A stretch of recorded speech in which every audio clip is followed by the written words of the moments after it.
we have like sample running trainings, but having like a plan, a lot of them are just doing the same run the whole time. And there's this thing called the general adaptation syndrome. So basically, like when you train, you stress your body, and then the body doesn't like to be stressed. It doesn't like to be fatigued. So what it does is when it recovers, it goes, you know what, I give them like an extra bit of capacity. So if he tries to do that again, it's not going to stress me out as much.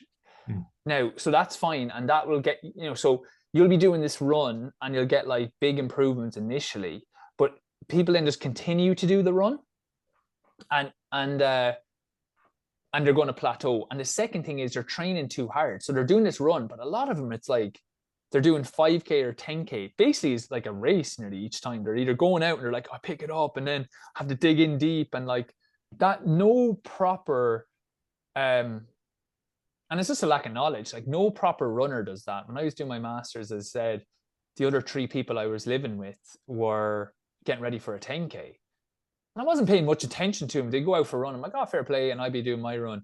Then after a while, I was like, oh yeah, what are you doing? You're out training like 3 times a week. And they're like, oh, just go out and run it hard, 10K basically as hard as I can. I was like, oh my God. Like when I broke my 10K, that was the first time I ran 10K. Like it's like they don't do that. They run like, so I think in your week having like 2 workouts, so having one kind of aerobic style workout, and I'd get a lactic test to be like the one thing I'd recommend to everybody, lactic test, and then I'd do one kind of more like minutes on, minutes off, always about 90% effort, and then maybe one longer run or just a couple of easy runs. So I think they're lacking that structure, and that's the main one. And then as we get older, something like a sports Pilates or a gym, something just to keep the body healthy, because all running injuries are passive injuries. Like they're all like Achilles tendonitis. Like sometimes you can get calf pain. I can come back to that in a second, but like shin splints, knee pain, hip pain, they're all overloads of passive structures, because running is really good for burning calories, but it's not good for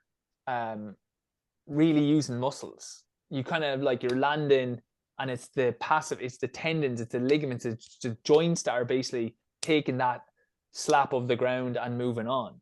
So you need something in your week that's kind of switching on the muscles. And if the muscles are switched on, they will naturally absorb the load. But if you're not doing something in the week to kind of innervate them, it's like I use this analogy a lot. Like if you're on your own, Sean, in the pub and someone like starts a fight on you, you're on your own. If Eric is sleeping or he's away, he's not there to help you. If he's been woken up, he's beside you. Sounds like me, all right. You're just hiding out the back, but if he's beside you, he's naturally going to help you. And that's the way with the thing. So I think people who were in other sports, especially like anyone really, but they're used to games which has much more sprinting, so the muscles are naturally on. So even the tendons and ligaments aren't conditioned to take that load. They then just start doing the same type of training all week, with no variation in it.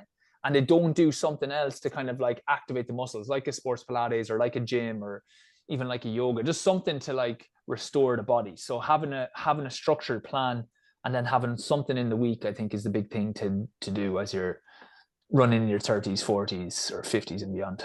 What is your what's the difference between Pilates and sports Pilates?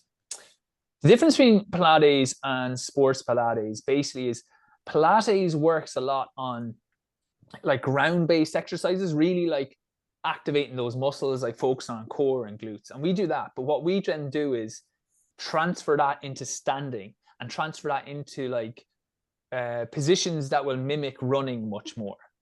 So because I'm a runner, I would have done like my Pilates training or through physio and gone like, this is good, but you need now to like doing things on the ground is fine.